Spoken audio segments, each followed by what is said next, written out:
My dad backed his fiancée's plan to evict me. They tried to fight in court, but I turned the tables with proof. Now he begs me for forgiveness. Dad moves in soon-to-be bride, and she gets pregnant and demands I leave the house because she needs my room. I tell her, lady, I own the house. Sup, Reddit. My dad's gold-digging fiancée moved in with her 2 devil spawn. After she announced her pregnancy, she tried to kick me out of my own house. Her smirk disappeared when I told her I owned the place. What followed was an absolute show. Here's what went down. So, this whole saga started about 9 years ago when my mom died from cancer. I, 21 male, was 12. Dad was a wreck, and nobody knew what the hell to do with me.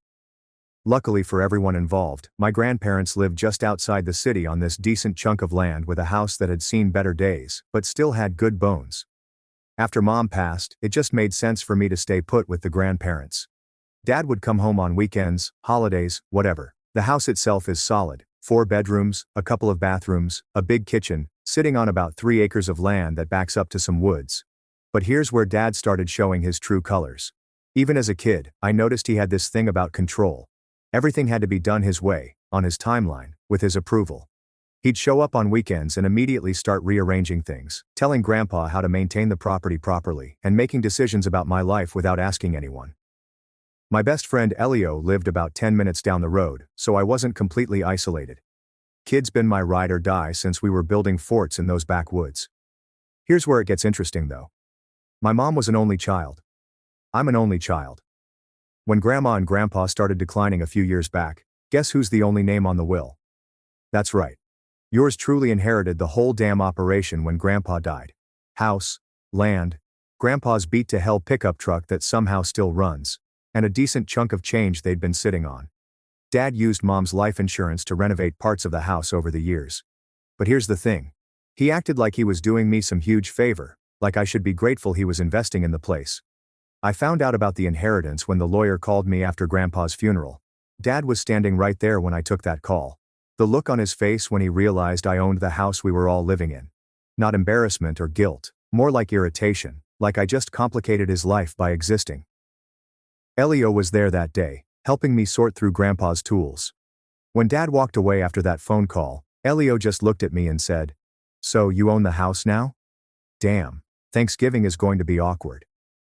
But we never discussed it.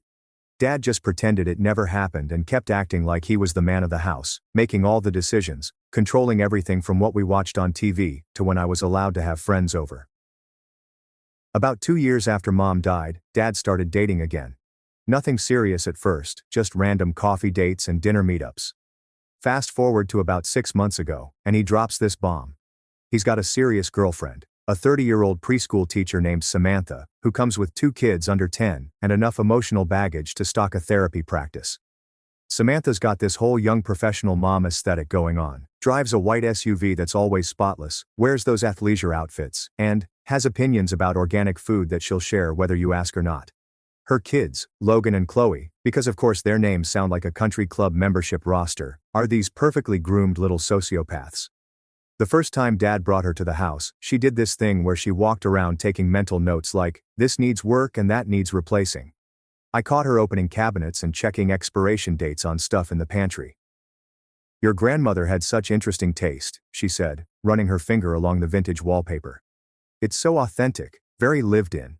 The way she said lived in made it sound like a polite way of saying trashy, but Dad just ate it up. Samantha has such great design sense, he said, like she just complimented the Sistine Chapel. She's got so many ideas for improvements. Her kids were even worse than she was. Logan, who's maybe 8, spent the entire visit touching everything he wasn't supposed to touch while maintaining perfect eye contact. Chloe, the 6-year-old, accidentally knocked over Grandma's favorite plant, and then looked at me like it was my fault for putting it where she could reach it. When I mentioned the plant, Samantha just laughed. Oh, kids will be kids. They're just excited to be in such a big house. They're not used to having so much space to explore. Elio came by that evening and caught the tail end of their visit. After they left, he looked around the living room where Samantha had repositioned some of Grandma's throw pillows. Well, she seems fun, he said. Nothing says I'm definitely not planning to redecorate your entire life, like rearranging furniture on the first visit. But Dad was smitten, started spending more money on dates, bought new clothes, got his teeth whitened, Classic midlife crisis stuff, except instead of buying a motorcycle, he'd found himself a ready-made family that came with built-in validation. Samantha played it perfectly, asking his opinion on everything, deferring to his wisdom, letting him feel like the big, strong provider. 3 months in, she's practically moved in. Her stuff starts showing up in Dad's bathroom. Her car is in the driveway more than it's at her apartment. Logan and Chloe have claimed the guest room like they're planning to stay forever. And the kids, Jesus Christ, the kids, they went from perfectly behaved little angels to absolute demons the second they got comfortable. Logan would accidentally break my stuff and then act confused when I got mad. Chloe would go through my room when I wasn't home and mess with my things, then deny everything when confronted. Whenever I complained, Samantha would give me this wounded look and suggest that maybe I wasn't used to having kids around. Dad naturally took her side every time, telling me they're just kids and to cut them some slack. By month 4, she wasn't even pretending anymore. She'd gone from grateful guest to woman of the house faster than you could say gold digger. It started small. Rearranging the living room furniture while Dad was at work, then acting like it had always been that way. Replacing Grandma's dish towels with her own organic cotton ones, throwing away food she didn't approve of, and replacing it with expensive organic alternatives. But the real power move was how she started treating me like I was some deadbeat nephew who'd overstayed his welcome. You know, I can rent it to you at a significant discount, way below market rate. When I asked how much of a discount, she explained that market rate for that area is about $1,500, but she'd only charge me $1,200. Really a steal, for someone in your situation. And what happens to this place? Well, Samantha's got great ideas for making it more functional for a growing family. The baby will need a nursery, and the kids need proper rooms. Your room would be the perfect nursery space. My room. The room I've lived in since I was 12. But wait. There's more. Samantha continued. My mother has agreed to move in temporarily to help with the baby. She'll need the guest room. I looked at Dad, waiting for him to say something. Anything? Nope. He was just sitting there, nodding along to everything she said. So I decided to play along to see how far they'd go. That's interesting. I'll think about it. Samantha's smile got a lot tighter. Great, but you know, waiting too long would be limiting everyone involved, so think fast. Okay. I texted Elio as soon as they went back to their room about needing an emergency drink run. He showed up 20 minutes later, took one look at my face. Dude, you look like someone just shat in your cereal. Tell me about it. I told him everything. Classic, he said. Nothing says family values like kicking the owner to make room for Grandma. 2 weeks after the pregnancy announcement, I came home from my afternoon classes to find Samantha in my room with cardboard boxes, packing up my stuff like I'd already agreed to move out.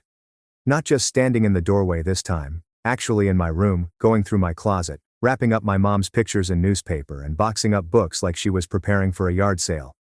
When I asked what the heck she was doing, she looked up with this bright smile, like I just walked in on her organizing a charity drive.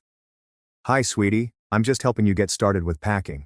Your father and I decided it would be better to get you moved sooner rather than later, so I thought I'd give you a head start.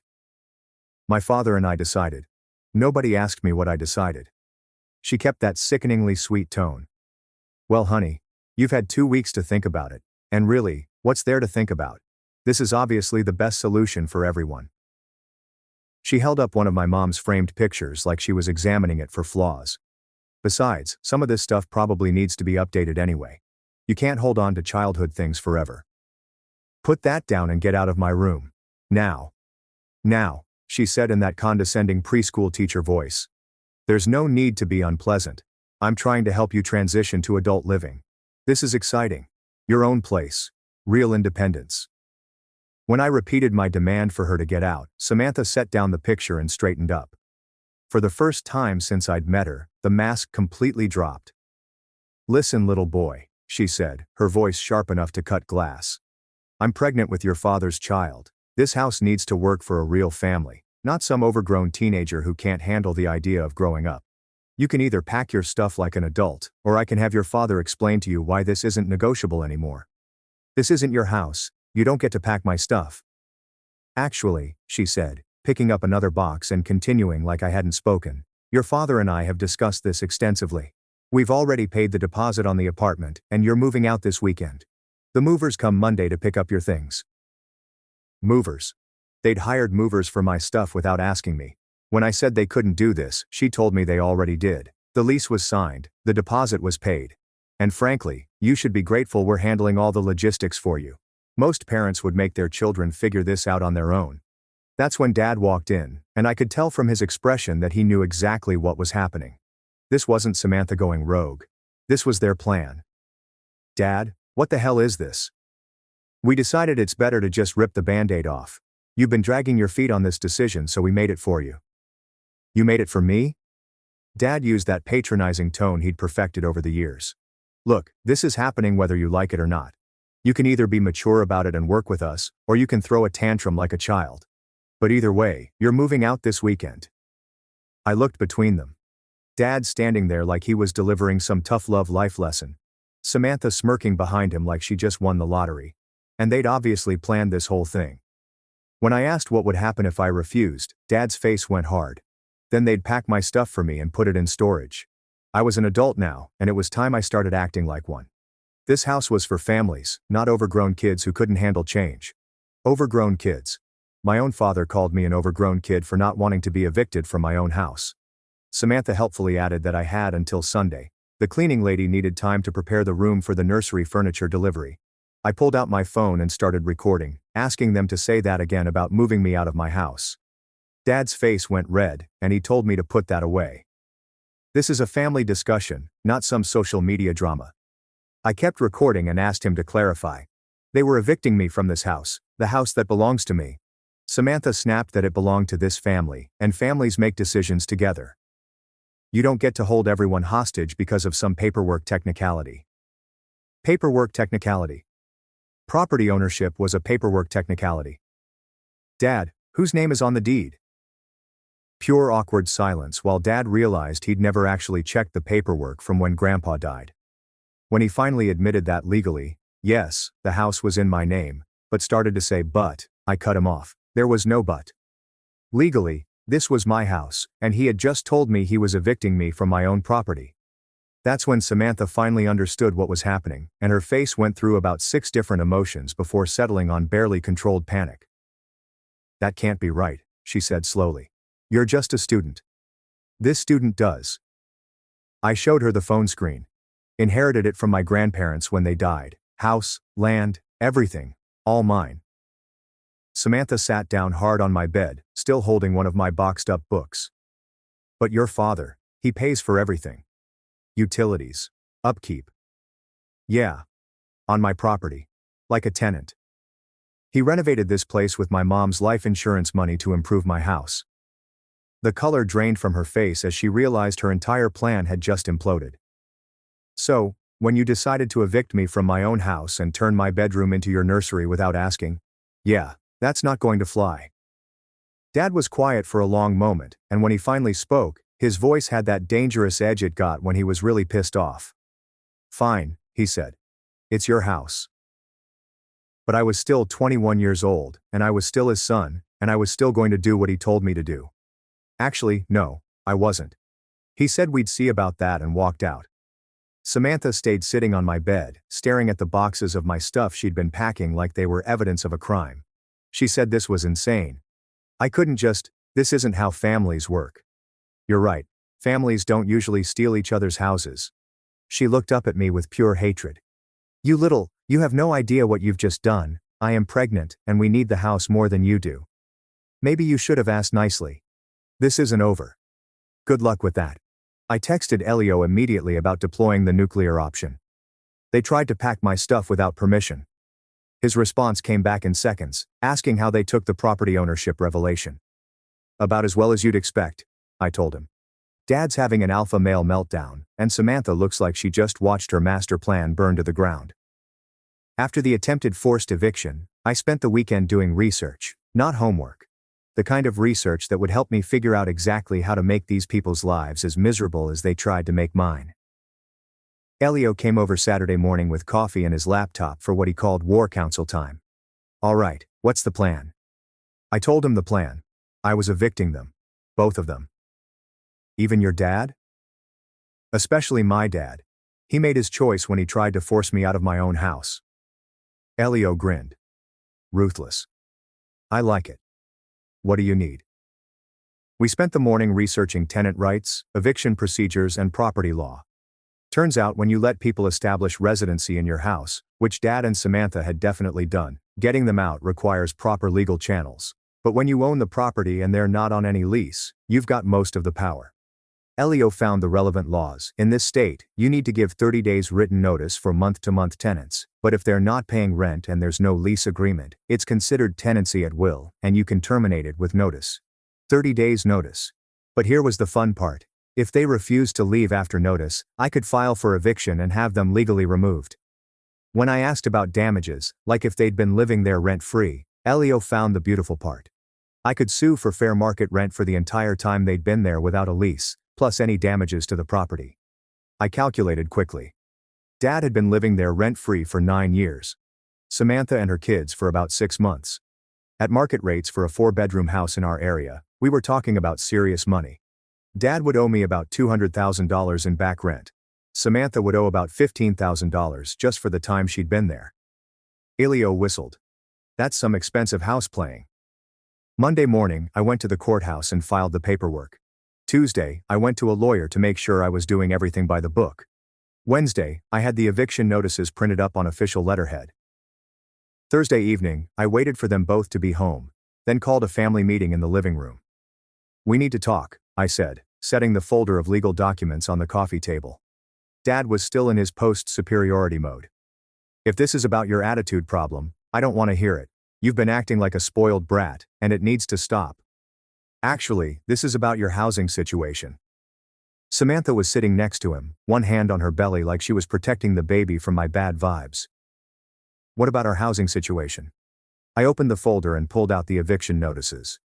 You're both being evicted. 30 days notice, effective immediately.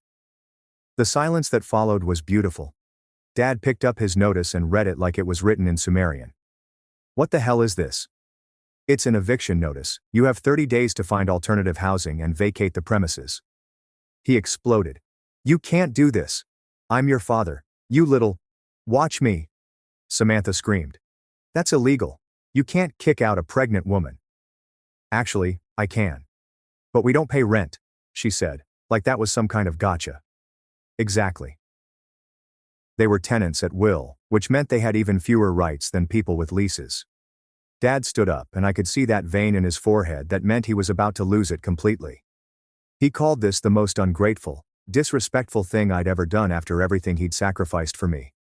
He went off about how he raised me, put money into this place, and had been taking care of everything. And now you can take care of your own housing, like every other adult on the planet. Samantha was reading through the notice again, and I could see the exact moment she found the part about back rent. She asked what this was about. Owed compensation for unlawful occupancy. That was the lawsuit I was filing for the rent they should have been paying this whole time.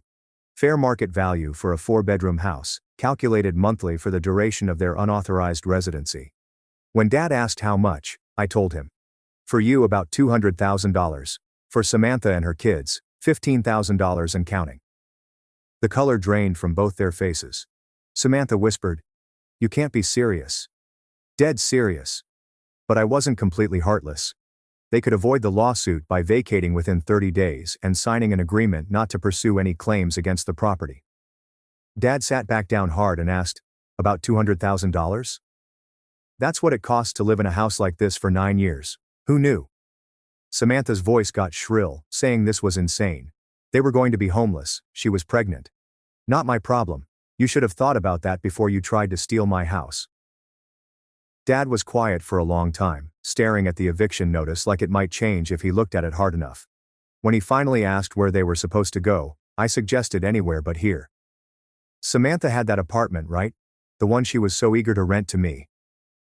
That's a 1-bedroom, she said. We can't fit 3 adults and 2 kids in a 1-bedroom apartment. 3 adults? I asked her. My father and her mother, she explained. I laughed. Oh, she thought her mother was still invited to this party. That's adorable. Dad said he couldn't do this. He didn't have anywhere to go. All his money was tied up in this place. His money was tied up in my place. And now he knew how it felt to be told he had to leave. Samantha started crying.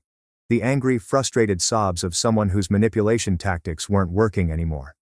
She went on about how unfair this was, how they were building a life together and were going to be a family. But the baby, she wailed. The baby she got pregnant with to lock down my dad. That baby.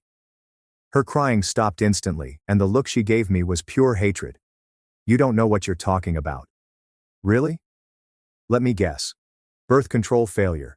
Happy accident. Surprise pregnancy that just happened to occur right when you needed to cement your position in the house.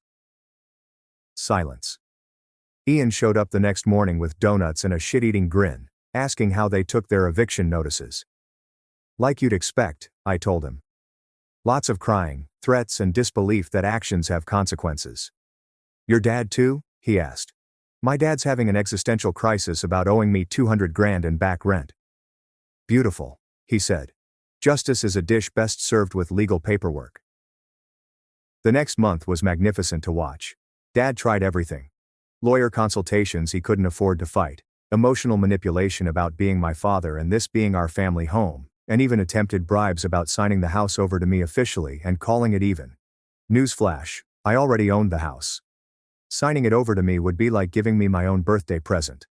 Samantha went full scorched earth, called my university to complain about my unstable home environment, called the police to report a domestic disturbance when I asked her to move her car. Even tried to call CPS on herself, claiming I was creating an unsafe environment for children, which backfired when they pointed out that maybe she shouldn't have her kids living somewhere she felt unsafe. Finding housing for an unemployed pregnant woman, her 2 kids, a 52-year-old man with mediocre credit, and potentially a grandmother, all on Dad's construction salary, turned out to be harder than they thought. Week 4, Dad suggested, maybe they could work out some kind of arrangement. He could pay me rent to stay. Market rate, they could make it official. I said no. He started to argue, but I cut him off. Nope. You had the chance to treat me with respect and have a conversation like an adult. Instead you tried to force me out of my own house. Actions have consequences. But I'm your father, he said. Yeah. And you're also the guy who tried to evict me from my own property to make room for your girlfriend's mother. Father of the Year material right there. That's when the real fireworks started. Samantha filed a complaint claiming I was evicting her because of her pregnancy status. The hearing was beautiful. Samantha had to explain that she was Dad's girlfriend, had been living there 6 months, had no lease, and paid 0 rent. Then I got to tell the judge how they'd tried to force me out of my own house and convert my bedroom into a nursery without my permission. The judge basically told her, you can't claim pregnancy discrimination when you're being evicted for trying to illegally evict the actual property owner. Case dismissed. But the real bomb came during week 5, and you're not going to believe what happened. I was at Elio's place when Dad called, and his voice sounded weird, shaky. We need to talk, he said. About what? You've got 3 days left to move out. About the baby. Something in his tone made me pay attention. What about it? Can you come home? I need to show you something. I found Dad sitting at the kitchen table with a stack of papers in front of him. He looked like he'd aged 10 years in the past month. He slid a paper across the table. Paternity test results. The baby isn't mine, he said quietly. I stared at the paper. What do you mean? Samantha had been lying this whole time. How did he find out? She'd wanted him to sign up for better health insurance at work to cover the pregnancy. The insurance company required blood work for pre-existing conditions. They ran some genetic screening panels. Turns out he couldn't be the father. Wrong blood type. So, whose baby was it? Her ex-husband's. Apparently they were still sleeping together when she started dating Dad. The whole thing was a setup. Where was she now? Upstairs. He'd confronted her this morning. She tried to claim the test was wrong, that maybe it was a mix-up at the lab. Then she tried to say it didn't matter because he'd be a better father than her ex anyway. When that didn't work, she said he was abandoning her and the baby, and how could he be so cruel to throw out a pregnant woman? He told her she had until tonight to get out, or he'd call the police and report her for fraud. She called him a heartless bastard and said this was all my fault for being a selfish little who couldn't handle having a real family. I almost laughed. Even caught red-handed lying about paternity, she was still blaming me. So what happens now? I asked. Dad was quiet for a long time. I screwed up bad.